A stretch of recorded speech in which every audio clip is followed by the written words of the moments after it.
गुरुदेव गोविंद का स्वरूप है, राम स्वरूप है। उनके चरणों की रज को तो माथे पे लगाओ, पर घर में जो कुछ पापी लोग रहते हैं ना, उन पे भी उड़ाओ, उन्हें ना समझे।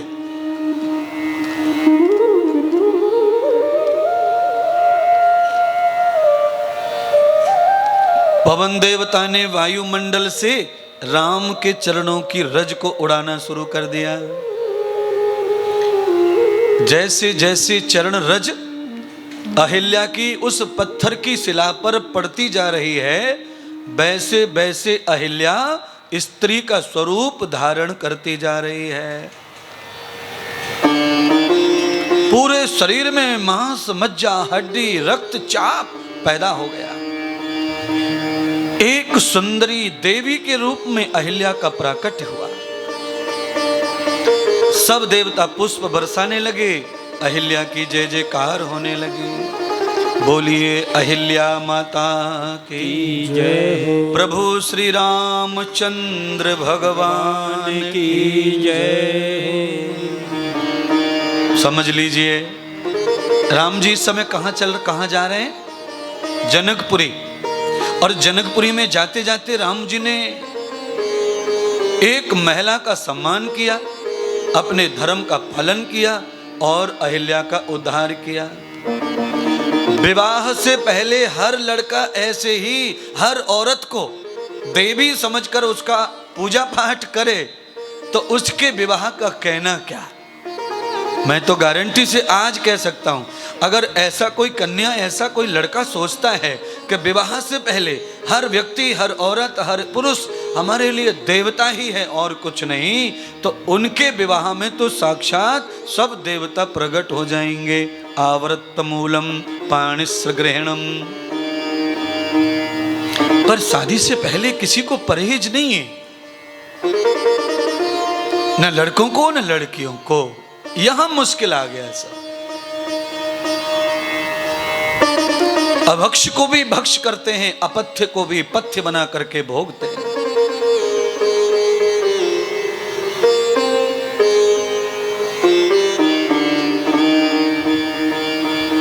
समझते चलो कथा।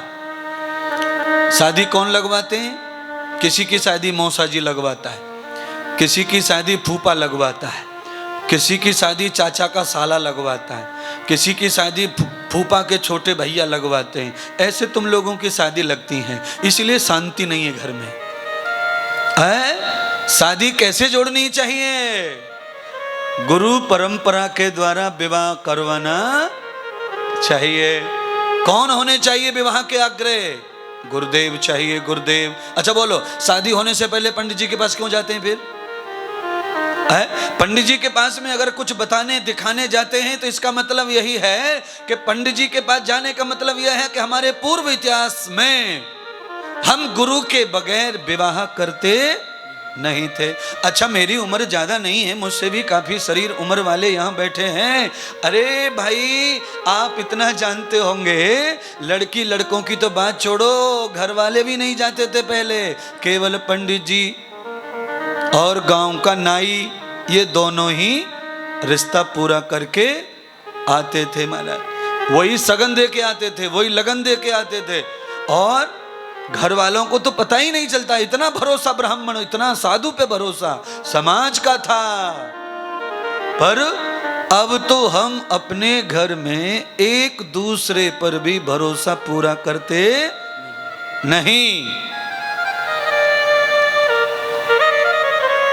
पत्नी ने पति को 3 बार पूछ लिया किसी बात को, ये सच बताओ, सच बताओ। अगर पत्नी 3 बार यही बात कह रही है कि सच बताओ, सच बताओ, इसका मतलब सीधा सीधा है कि पति पे भरोसा बचा नहीं है। नहीं तो भरोसा है तो पति जो मुंह से कह दे वही पत्थर की लकीर होती। पर 3 बार पूछ रही है, सच बताओ, मजाक मत करो, सच बताओ। ये हाल है पत्नियों का।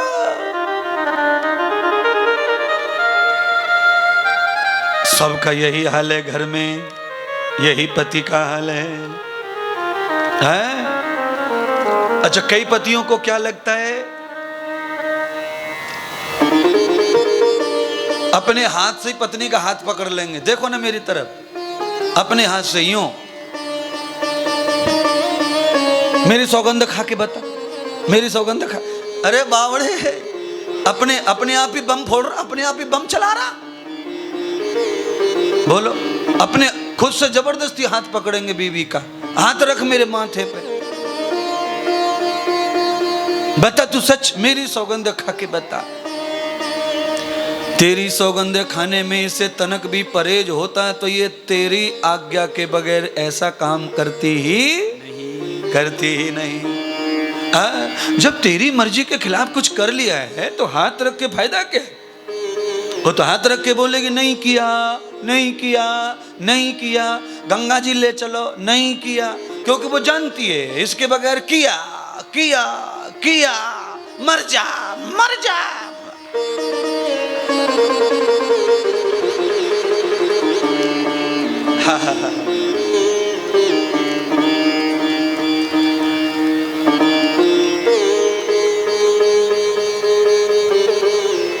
जिनके घर में ऐसे कांड होते रहते हैं वो हाथ खड़ा मत कर देना, नहीं तो सबको पता चल जाएगा।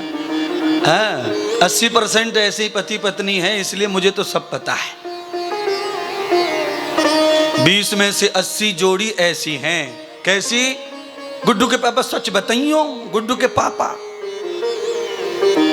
नौशहरा की कथा में गुड्डू खूब प्रसिद्ध हो गया है।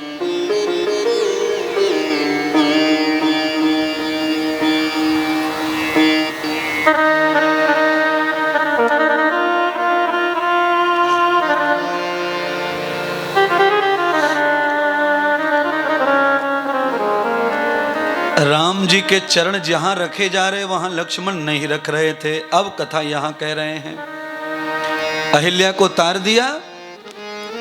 राम गुरुदेव के चरणों की महिमा क्या है वो लक्ष्मण कह रहे हैं। लक्ष्मण के पैरों से रक्त बह रहा है। क्यों? पगडंडी के अगल बगल में जो डूंट हैं लकड़ियों के, उन पे चल रहे हैं बेचारे। 2 पैरों की जगह एक में गुरु के घुस गए, एक में राम जी के। सेवक को कुछ नहीं मिलता तो क्या करें? पैर के ऊपर पैर रखा तो अभी अभी महिमा देख के आ रहे हैं। राम जी के चरणों की रज मिट्टी का क्या महिमा है। पत्थर को औरत बना दिया है। अब इसमें मैं रख दूं तो महापापी हो जाऊंगा। गुरुदेव के चरणों को धो करके पी जाओ।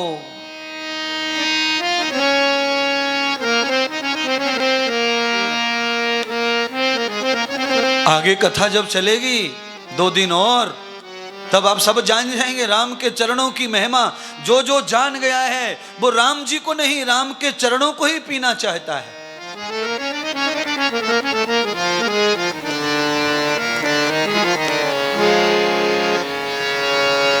बिहतम पदम न गक्षिताम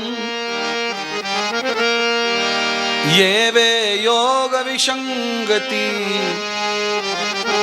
संगम साधो विशारद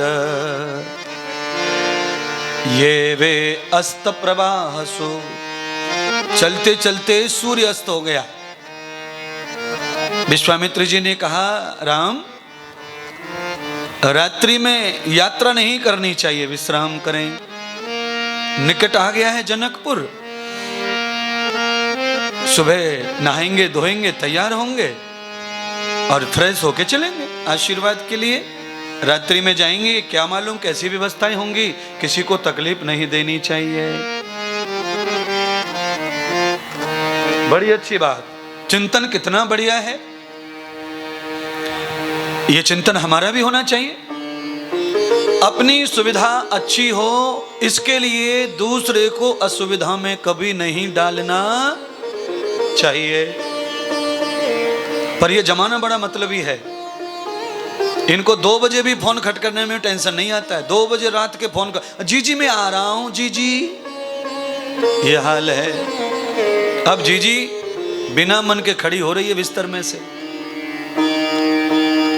ठीक है भैया आजा, कहां पहुंचा है तू भैया? 1.5 घंटे तक तो फोन पे यही पूछती रही कि तू कहां पहुंचा, मतलब 3:30 बज गए। खत्म सब नींद। खुद सो नहीं रहा और घर वालों को सोने देता नहीं। इसीलिए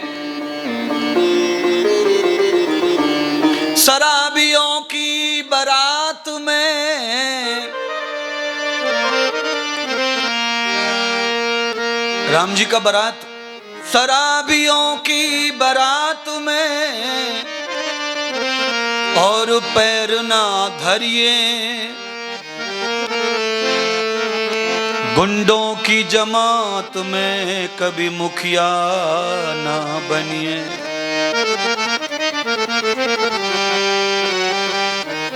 अंधेरी रात में सफर मत करिए, ओलों की बरसात में बाहर मत निकलिए। 4 चीजें गांठ मार के ले जाओ घर में। जहां पर गुंडे लुच्चे खड़े हों वहां जाकर के तुम्हें शामिल होने की जरूरत नहीं है। करेगा कोई और भरेगा कोई। संशय में जब पुलिस का डंडा छूटता है तो गीले सूखे। इसीलिए महाराज अंधेरी रात में सफर ना करिए, एक और शराबियों की बारात में पैर ना धरिए। हाँ, ये शराब पी करके जो बारात में नाचते कूदते हैं ना, ये दूल्हे के बाप का सम्मान होने देते नहीं है। ये सब धोखे रख देते।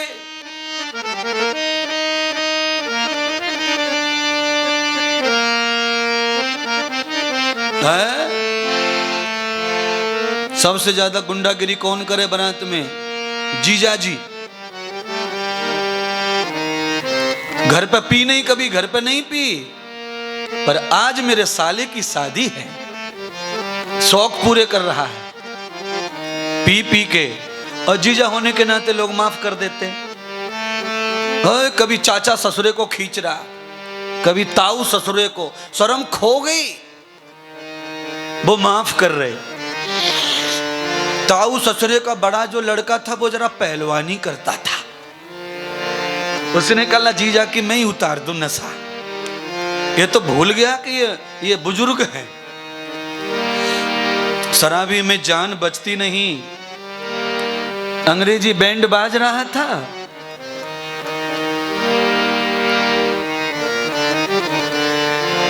साले ने आकर पीछे से पैर में थोड़ी टांग में टांग मार दी महाराज। जीजा जी 3x3 का गटर होता है, नाली होती बगल में रोड के, सीधे जीजा जी वहां जाके अपना चरणामृत ले रहे पूरे गांव का। पूरे गांव नौशेरा का। और बाकी तो आप समझे गए होंगे हम लोग क्या क्या करते हैं अपने गटर में, अपने मोरी में, अपने बाथरूम में। सही कह रहे हैं गुरुदेव। है किसी किसी आदमी को तो इतना प्रॉब्लम है 20 बार जाता है बाथरूम, 15-20 बार पेशाब चला जाता है।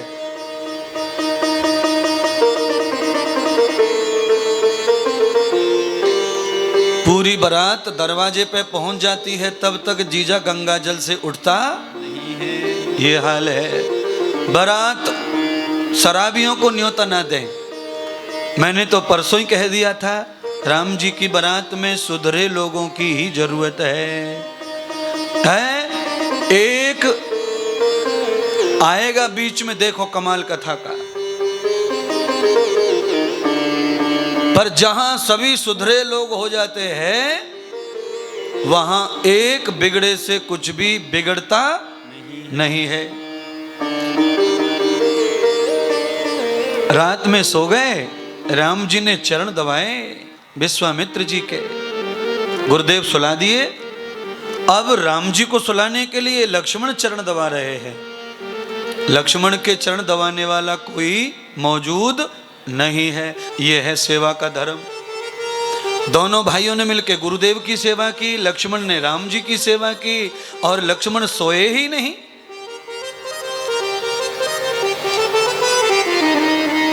सेवक को नींद कहां, सेवक को भूख कहां।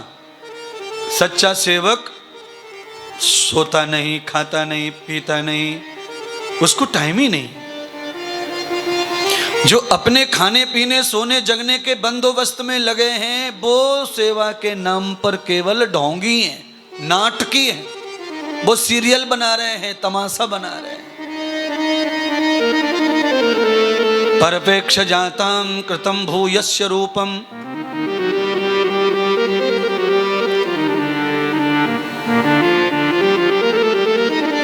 सीमा पर खड़े हुए फौजी को अगर घर पर जवान बहन की शादी दिखाई देगी तो वो कभी युद्ध लड़ सकता नहीं है। सारी चीजों को भूलकर सेवा हो रही है, तब रक्षा हो रही है समाज की। आप भी ऐसा समझ लें, हम सब लोग ही अपने अपने घरों के लिए सैनिक हैं, ऐसा सब समझ लो।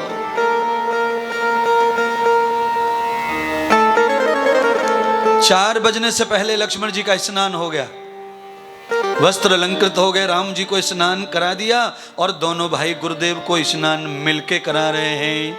आहा, राम जी विश्वामित्र जी के चरण धो रहे हैं और लक्ष्मण पीठ रगड़ रहे हैं, ये सेवा हो रही है। अब इनको कैसे भगवान ना कहे कोई है? जो व्यक्ति इतने महान सम्राट के घर पैदा होने के बाद गुरु की पीठ धोना, गुरु के चरण धोने में रुचि रखता है, वो कभी भी छोटे स्तर पे उतरने वाला नहीं, वो बड़ा बड़ा बड़ा बड़ा होता चला जाएगा। अच्छा, कुछ बड़े ऐसे होते हैं, पहले प्लास्टिक की पुड़िया बेचते थे दुकान दुकान पे, ठाकुर जी ने हाथ पकड़ लिया, कोई लॉटरी लग गई, अचानक पैसे वाले हो गए, बंगला बन गया, गाड़ी बन गई, सब हो गया, एक आध काम भी अच्छे चल रहे हैं। वो महात्मा साधुओं के पास आए तो वो नीचे बैठने में बड़ा संकोच करते हैं। प्रणाम तो कर लेंगे जैसे तैसे, पर बैठने के लिए कुत्ते की तरह सूंघते रहते हैं कुर्सी की तरह।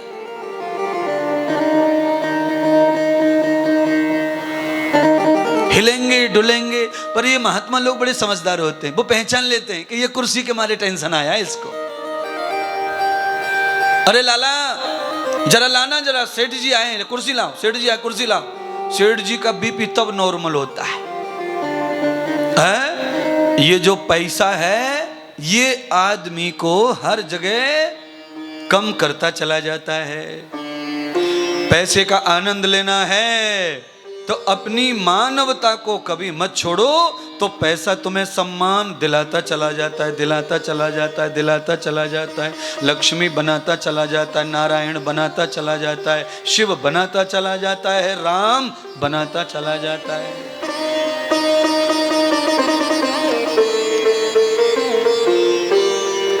दोनों से आज्ञा होगी, भैया पूजा पाठ के लिए जरा फूल ले आओ बगीचे से। बगीचे से फूल लेने के लिए दोनों भ्राता चले गए आज्ञा पाकर।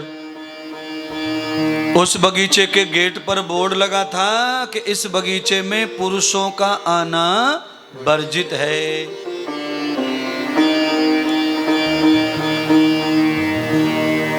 क्यों? 4 बजे ही ब्रह्मचारिणी माता जनक सुता सीता अपनी सखियों को लेके ध्यान करने के लिए बगीचे में आया करती थी। दोनों ब्रह्मचारी हैं, दोनों के लिए शास्त्र है। हमारी गुरुकुलीय परंपरा, गुरुकुल की परंपरा में आज भी ये परंपरा जीवित है। जिस गुरुकुल में कन्या पढ़ती हैं उसमें पुरुष कोई भी रहते नहीं है, तो सब सेफ है। और जहां लड़के पढ़ते हैं वहां कन्याओं का आवागमन बंद रहता है, तो सब चीजें 20-30 साल अच्छी जाती हैं। फिर आदमी को परिपक्वता आ जाती है, फिर वो अध्ययन का फल उठाता है, फिर वो अपने जीवन को सही जीता रहता है। विवाह हो जाता है, नहीं भी हो जाए तो भी सबके साथ रह के भी अपने आप को सही रखता है सीखने के बाद। ये मैकाले की जो शिक्षा पद्धति है इसने हिंदुस्तान को खत्म कर दिया, राम के देश को मिटा दिया, कणाद गौतम जयमुनि पतंजलि के देश को मैट के रख दिया इस सम्मिश्रण ने। याद रखना, जहां सूखी घास रखी है वहां एक भी चिनगारी सर्वनाश कर देती है। जहां सूखी घास है वहां अग्नि नहीं होनी चाहिए। भूल कभी भी हो सकती है। आप कहेंगे महाराज अग्नि है तो क्या फर्क पड़ता, लाइटन है उसमें तो शीशा लगा है, उससे थोड़ी बाहर आएगी अग्नि शीशा से। अरे भैया भरोसा नहीं है, आंधी तूफान बिल्ली कुत्ता कब लुढ़का जाए, कब आग पकड़ जाए। इसीलिए कॉलेजी शिक्षा ने देखो, कॉलेजी शिक्षा ने देखो कैसा विष बिखराया है। भारत के नव युवकों को अनुशासनहीन बनाया है। कॉलेज में जिसका एडमिशन हो गया वो अनुशासन में नहीं रहता, किसी के, न माँ के, न पिता के, न भुआ के, न गुरु के, किसी का नहीं सुनेगा। वो अपने आप को ही सबसे बड़ा समझता है। कॉलेज में जा रहा हूं मैं, कॉलेज में, अरे सच में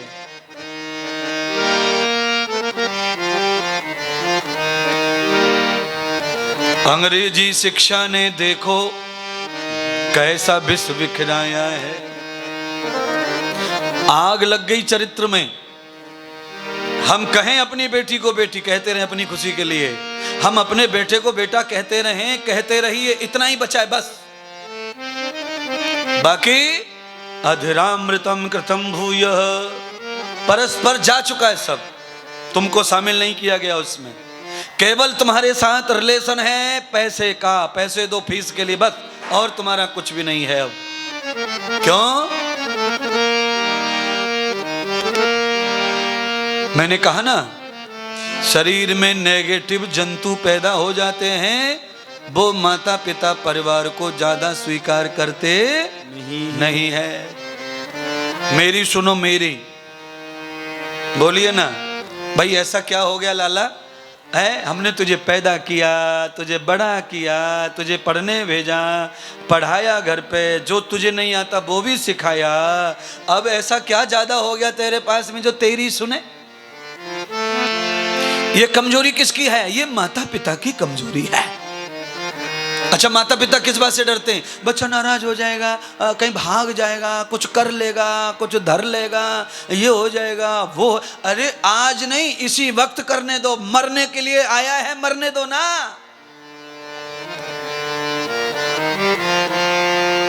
मर जाने से ये दुनिया खाली होने वाली नहीं है। कितने आए कितने गए, ये तो कीड़े मकोड़े मरते रहते, आते जाते रहते। बहुत ज्यादा शोक करने की जरूरत नहीं है। जो ना सुने उसके लिए, जो मरने की कहे उसके लिए, जो जीना चाहे उसका साथ दीजिए। मेरी सांस ले जाओ, मेरा जीवन ले जाओ। जो जीना चाहते हैं उन्हें जिंदगी दो, और जो मरना चाहते हैं उन्हें मरने ही दो। तुम्हें ब्लैकमेल करते, मरने की धमकी दे दे के तुम्हें चूसते।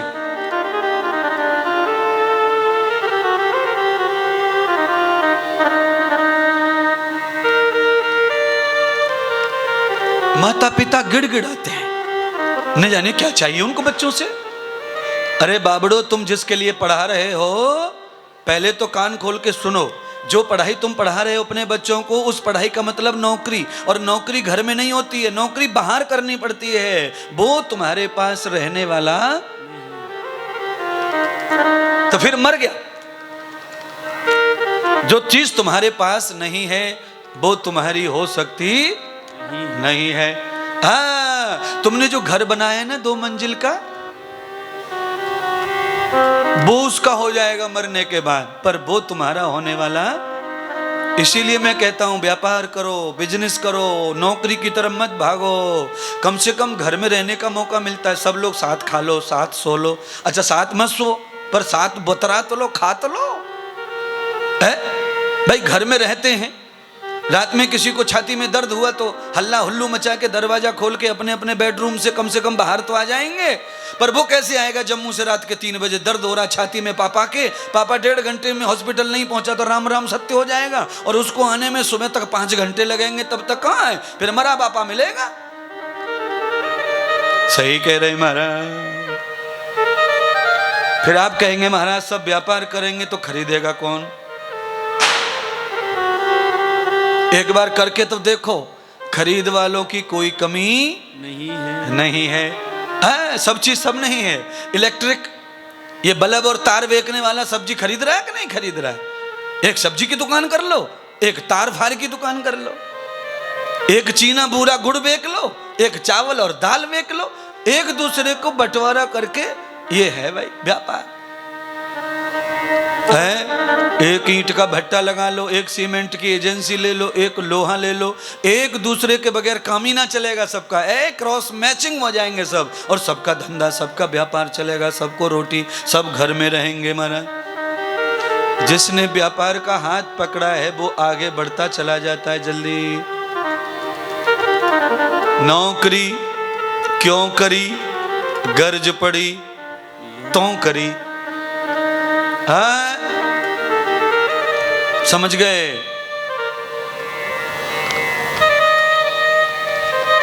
नौकरी के बाद में क्या मिलता है आपको? नौकरी के बाद क्या मिलता है? तनु तनु खा तनु तनु खा तनु। तनु माने शरीर। जो शरीर को खाने के लिए लगता है वो तनुखा। और तनुखा इतना शरीर खा रहा है इस युग में कि बेचारे शरीर को पूरा ही नहीं पड़ता। 28 को खत्म हो जाती है तनुखा, 2 दिन के लिए कर्जा। तनुखा खत्म हो गई बात। पूरी जिंदगी भर काम करो दूसरों के लिए, एक घर बनाकर बेटी का ब्याह करने तक की औकात बनती है। सब निपट जाता है। अगर बच्चे बड़े हो जाएं जल्दी और उनकी शादी ब्याह करने पड़े, पढ़ाने पड़े तो घर नहीं बनता, फिर घर बुढ़ापे में बनता है। रिटायर होने के बाद कुछ मिलेगा तो बन जाएगा, नहीं तो तापते रहो। मैं नौकरी का विरोधी नहीं हूं, पर नौकरी ज्यादातर परिवार से अलग कर देती है। और सुनिए ना, अगर चूल्हा अलग हो गया, बस समझ लो, चूल्हा अगर अलग हो गया तो विचार कभी मिलने वाले नहीं है। आधे विचार तो तभी नहीं मिलते जब बाथरूम अलग हो जाते। घर में बेडरूम तो अलग अलग है, बाथरूम भी अलग अलग है, किचन एक ही है, पर आधे विचार तो बाथरूम बदलने से ही अलग हो जाते महाराज। विचार कब तक मिलते मम्मी पापा के और बच्चों के? जब तक मम्मी पापा की श्वासें बच्चों की श्वासों में जाती हैं, उसको कहती एक बिस्तर पे सोना। जब तक बच्चे मम्मी पापा के बिस्तर पे सोते हैं ना, तब तक सुनते हैं, क्योंकि श्वास है, पापा की श्वास, मम्मी की श्वास, बच्चे की श्वास एक ही बिस्तर पे चल रही है और एक दूसरे की ले रहे दे रहे हैं अपन, वही हवा घूम रही है, उससे आदमी की कनेक्टिविटी जुड़ती है। जब श्वास का लेना देना बंटवारा हो चुका है तो सबके कमरे की बेडरूम की हवा अलग अलग है, तो अब यहाँ विचार मिलना भी कठिन हो जाएगा। अच्छा बोलो, जम्मू कश्मीर के लड़के लड़की, हम और आप, और केरला, इन दोनों के विचार क्यों नहीं मिलते? केरला भी तो भारत है। केरला के आदमी की और जम्मू के लोगों के विचार मिलते क्यों नहीं, बताओ?